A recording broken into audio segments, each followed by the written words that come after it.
Greetings and welcome to another video. And today we have another part of my kicking training videos.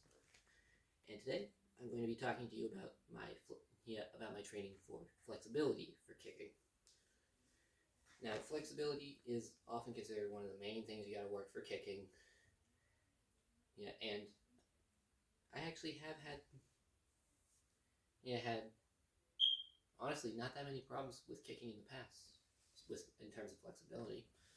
That's actually because I am naturally gifted in terms of flexibility. I'm double jointed. I was born with naturally longer tendons.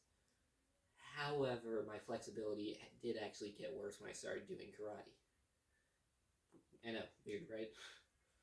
But fortunately, I was able to relatively easily get it back. Specifically, there are a few main ways to get good flexibility for kicking. Now, you might be wondering why I'm here instead of any of the usual places I record videos.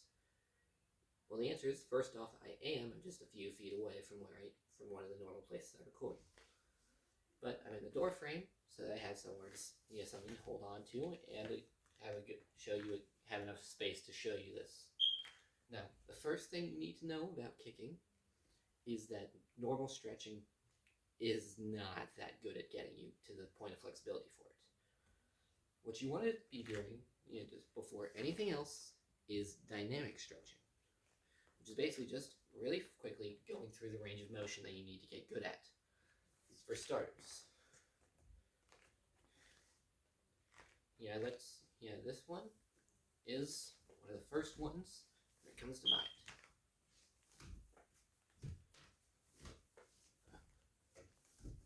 So,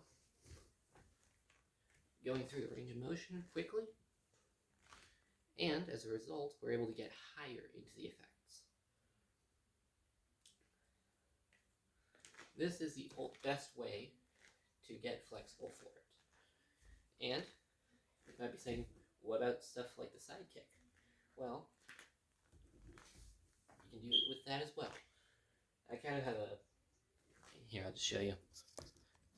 It's actually a lot more awkward to do the side kick one, but I found that this works best, kind of a pendulum thing.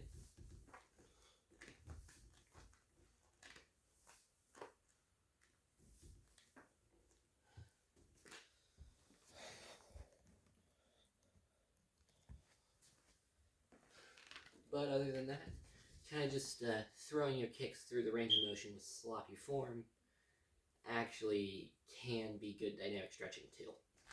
For instance,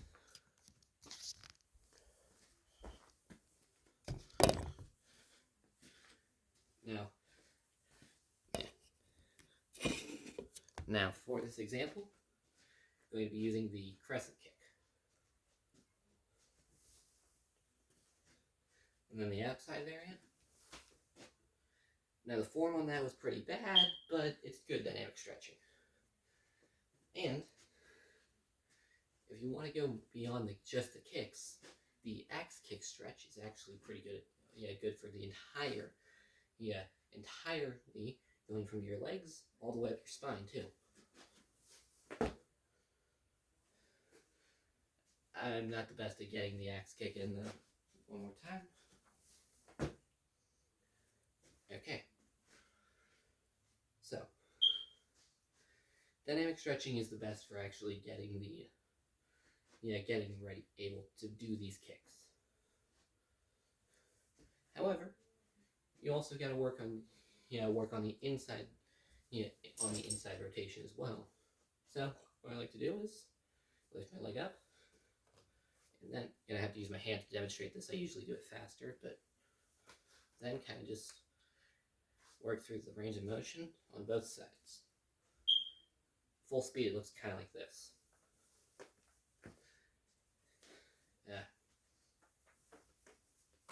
Kind of like that. Think Ken Lo from Legend of the Drunken Master.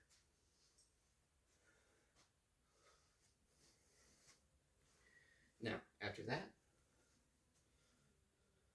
we move into the one normal stretching exercise of this entire thing. Alright. Wait. Yeah. Had to readjust this. Now, the one normal stretching exercise of this entire thing, when I say normal, it's kind of a bit weird, but you'll understand. And that is the butterfly stretch. Okay, one sec. Pants are restricting the movement.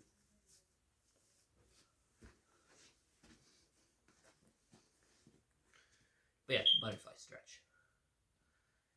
This is good for the outer parts of the hip. And, well, not sure if there's anything else to say. It's a good stretch for the hips. Now, I remember in elementary school, the gym teacher would have us go like this. Never do this. He said some nonsense. He never said anything about this. He just said to do it like this. Never do it like this. You will mess up your hips. And now from this point, we move into two specific exercises. Well, not exercises, stretches that I kind of modified from the normal versions and will be demonstrating. Now, the first one is actually done with both legs, but because my right ankle isn't the best, I'm only going to be showing it with the left one. But I'm going to do this. You're going to want to have your sit like this, kind of like in a seiza position. I have my right leg extended because I'm not using it in the stretch because of my ankle, but then you're going to lean back as far back as you can. Now the balance is weird with only one leg here. Now for me, I can actually get completely to the ground. But, doing that one leg is too awkward, but now this stretches out the top muscles here, which allows you to snap out the kicks faster if you do snap kicks. At least ones that have you extending, like the front kick, roundhouse kick, those ones. But now, so that is the main one. Now, sorry. Now for the next one.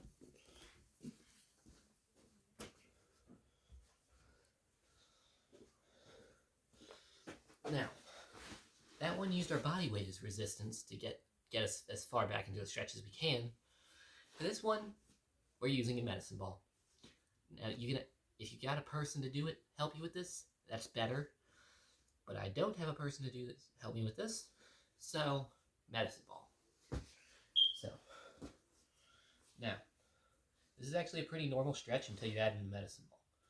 So, get nice and loose up. Now, I like to do this with a hoodie just so I don't have the medicine ball against my skin because it's moderately irritating. But now you're going to lean forward. Normally I can go further, but stay in frame for the camera. Now what I usually do is put the medicine ball in the back of my neck and lean forward even further. Now, the medicine ball helps me go down further by the greater resistance and by pushing myself down, and by doing this, I get a better stretch in. Now, I can't remember exactly which muscles this stretches out, or which tendons, I can't remember, but since I started incorporating this, my kicks have gotten better. And, this isn't necessary, it's just, you could just do the stretch normally, but I can generally get to the point of where my forehead's a couple inches from my knees, but I've been kind of plateaued there, so I kind of just started using this just to make sure that I got as deep as possible. That's what she said.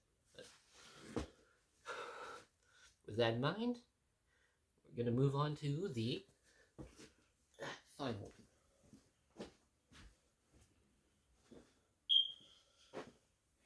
Now, obviously, the main stretching I do for the kicks is just the kicks themselves, but what the main stretching thing I do, period, is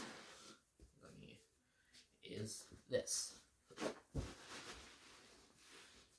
Just doing the splits. Now, it's no shocker that being able to do the splits really helps with being able to do kicks.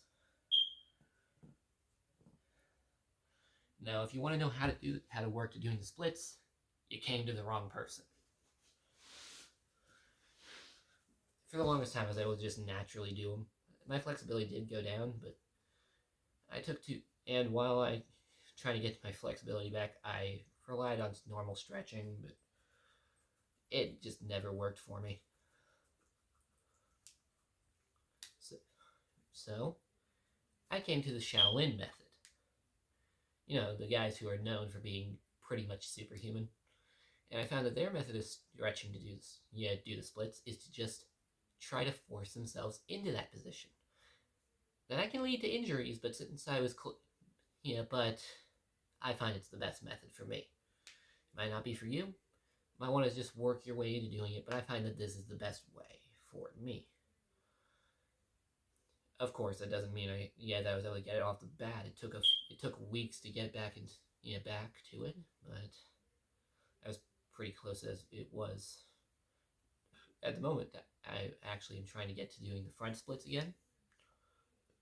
That was always something that I had trouble with after I lost it, but working on it. So that's my entirety for stretching, for the kicks. Who knows? Maybe one of these days I'll do an entire stretching routine. And after all, stretching is an important part of your training. And I don't really do much static in ways of static stretching, and I definitely don't do yoga. Closest I do to yoga is just because I find it's the easiest way to pop back. So that's pretty much it for this video. So be sure to check out for my next kick training video, and my videos of catching you guys up on my training. Because my fight's going to be coming up in 2 months. If you guys have any video recommendations or questions, let me know in the comments below. Thank you all very much for watching. This is Random Man, signing off.